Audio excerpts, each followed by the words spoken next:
Jumpa lagi dengan saya Ros Perwita di channel The Investor, channel yang mengupas tentang dunia saham.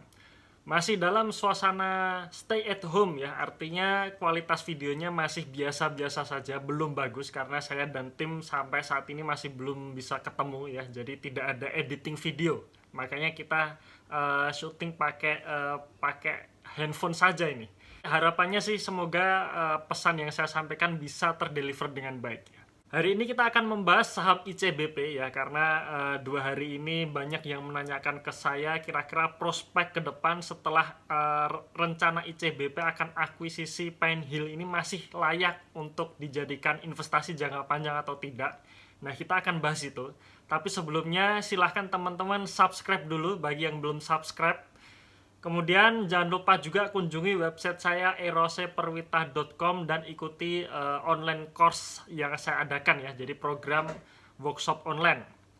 Workshop online ini membahas 3 hal. Yang pertama, cara membaca dan analisa laporan keuangan. Yang kedua, cara menghitung valuasi harga wajar saham. Dan yang ketiga, cara menyusun portofolio yang ideal.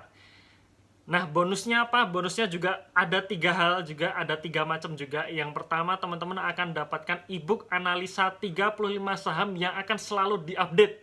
Ya, ini khusus peserta online course ya. Jadi kalau teman-teman hanya beli ebooknya saja itu tidak otomatis terupdate. Tapi kalau ikut online course-nya otomatis akan diupdate. Bonus yang kedua, jika ada materi yang baru ya atau kita update materi akan kita berikan secara gratis ya. Jadi Anda tidak perlu daftar ulang atau beli programnya lagi, tidak perlu, cukup sekali saja. Tapi materinya akan selalu diupdate ya kalau ada updatean materi baru. Dan yang ketiga, Anda akan di-invite ke dalam grup Telegram bersama saya dan juga peserta yang lain ya. Dan sampai saat ini setiap hari itu ada diskusi menarik di grup Telegram tersebut ya. Maka pastikan ikuti online course saya. Kunjungi website saya eroseperwita.com. Oke, langsung kita bahas ICBP ya.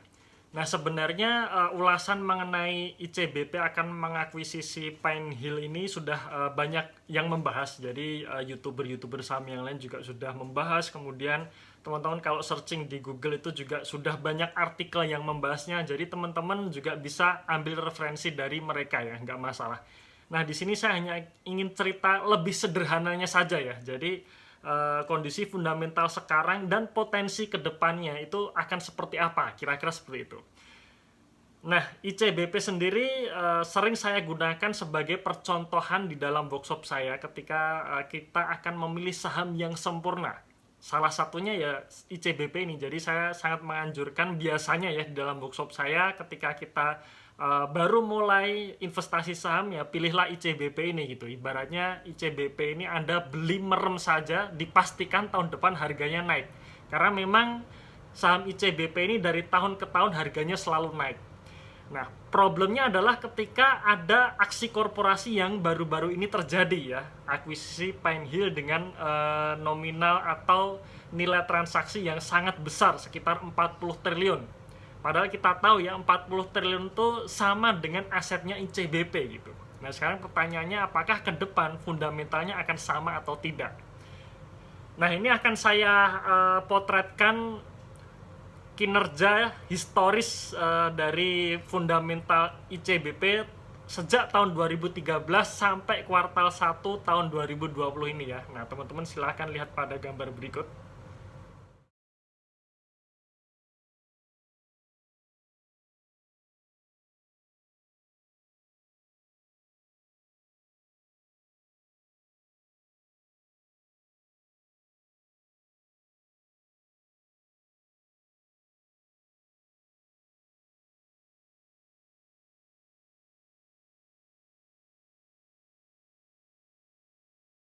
Nah, di situ teman-teman sudah lihat ya, dari aset, kemudian ekuitas, kemudian penjualan dan juga laba bersih setiap tahun selalu naik.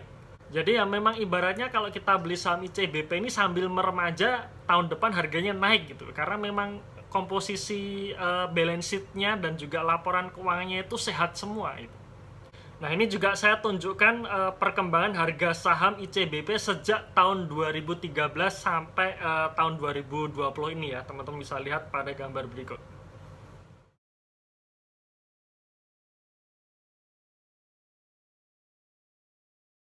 Nah, itu adalah harga saham penutupan akhir tahun ya. Jadi penutupan akhir tahun 2013 sampai 2019, dan di tahun 2020 itu saya anggap harga saham ICBP-nya di 9.500 ya. Nah, ibaratnya kalau teman-teman waktu tahun 2013 beli sahamnya, kemudian teman-teman lupakan, ya, sekarang pun itu sudah naik gitu. Makanya saham ICBP ini menjadi salah satu saham defensif yang kuat, karena memang uh, karakteristik dari bisnisnya sendiri itu juga kuat. Entah krisis atau tidak, ya produk-produk ICBP ini tetap akan laku gitu. Sebenarnya berapa sih harga wajar sahamnya?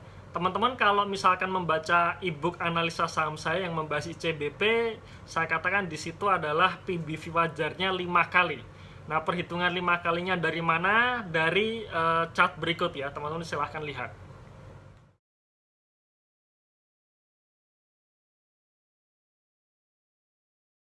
Nah, dalam menentukan PBV wajar, selalu saya katakan ya, saya menggunakan rata-rata PBV dari tahun-tahun sebelumnya selama pertama, ekuitasnya itu selalu tumbuh alias naik. Yang kedua, ROE-nya stabil. Nah, teman-teman bisa lihat di gambar yang barusan saya perlihatkan ke Anda semua. Di situ ekuitasnya jelas selalu naik. ROE-nya stabil ya, di kisaran 20-an%. Dan sejak beberapa tahun yang lalu ya, tepatnya dari tahun 2014 sampai 2019 itu PBV-nya rata-rata di 5 kalinya. Maka saya menyebut PBV wajar ICBP itu 5 kalinya. Dan 5 kali untuk laporan keuangan sekarang itu berarti harganya seharusnya di 11.500. Harga wajarnya di 11.500 untuk saat ini. Nah, sekarang pertanyaannya bagaimana ke depannya ketika ICBP telah rampung mengakuisisi Pine Hill. Nah, oke, ini sedikit cerita saja ya, cerita menurut pandangan saya ya. Jadi ini adalah cerita murni apa yang saya pikirkan. Nah, ICBP saat ini produknya sudah menguasai pangsa pasar di Indonesia. Jadi kalau nggak salah ini 70% pangsa pasar mie instan di Indonesia ini dikuasai oleh ICBP ya, atau kita selalu kenal produk yang namanya Indomie. Bahkan lagunya saja itu sudah masuk ke alam bawah sadar kita gitu kan. Nah, sebagai seorang pengusaha ya, jadi misalkan nih saya katakanlah pemilik dari ICBP, pemilik utama ICBP, ya saya akan pasti saya akan merasa ini sudah nggak bisa gini-gini lagi gitu. Saya sudah menang di Indonesia, selanjutnya apa yang harus saya lakukan? Saya akan ekspansi ke luar negeri. Berarti dengan saya punya rencana ekspansi ke luar negeri, maka saya harus punya tambahan modal yang besar.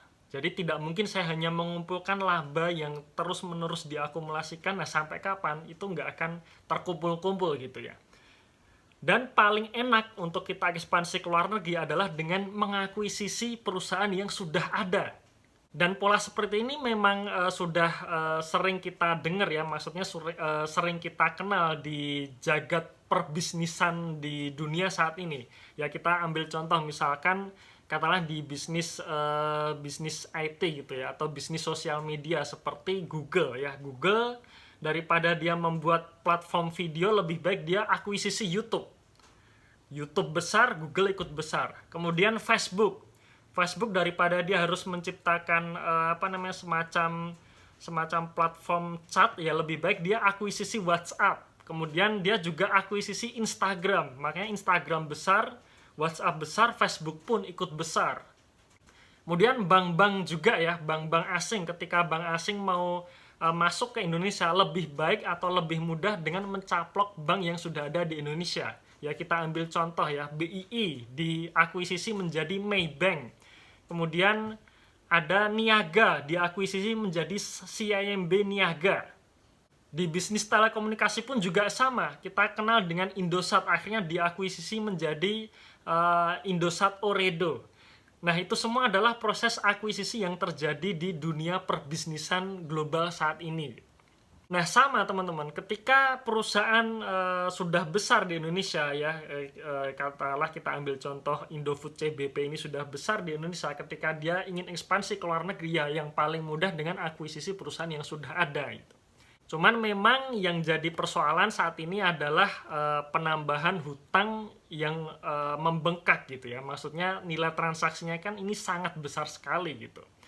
Nah, terus apakah nanti ke depan akan sehat? Nah, kita sedikit bahas di sini ya. Secara historikal pengelolaan hutang ICBP ini tergolong sehat menurut saya ya. Jadi manajemennya ini benar-benar punya komitmen untuk mengelola hutang yang sekecil mungkin. Karena memang hutang ini menimbulkan beban keuangan yang nanti akan menggerus laba bersih. Nah, ini saya tunjukkan kepada Anda berapa hutang dan indikator DER selama sejak tahun 2013 sampai sekarang ya. Nah, sekali lagi ya, yang saya hitung di sini adalah hutang buruknya saja ya, artinya hanya hutang bank dan obligasi saja gitu. Nah, silahkan lihat pada gambar berikut.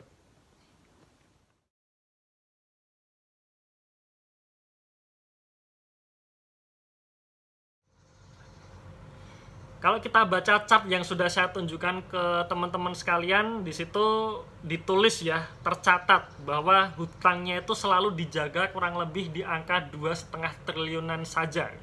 Dengan komposisi DER yang cenderung menurun. Ya, kalau kita lihat sejak tahun 2014 itu indikator DER-nya tinggi, tetapi kemudian dijaga untuk turun ya. Turun menjadi 18%, turun menjadi 11%, 10%, dan terakhir per kuartal 1 2020 ini komposisi DER-nya ya, atau indikator DER-nya itu hanya sekitar 8%. Nah, kalau misalkan proses akuisisi ini sudah berhasil ya, atau sudah rampung, maka otomatis komposisi hutangnya itu akan membengkak. Nah, sebenarnya kalau kita bicara mengenai laporan keuangan secara keseluruhan, hutang yang nambah itu nggak masalah, asal laba bersihnya itu juga ikut naik gitu.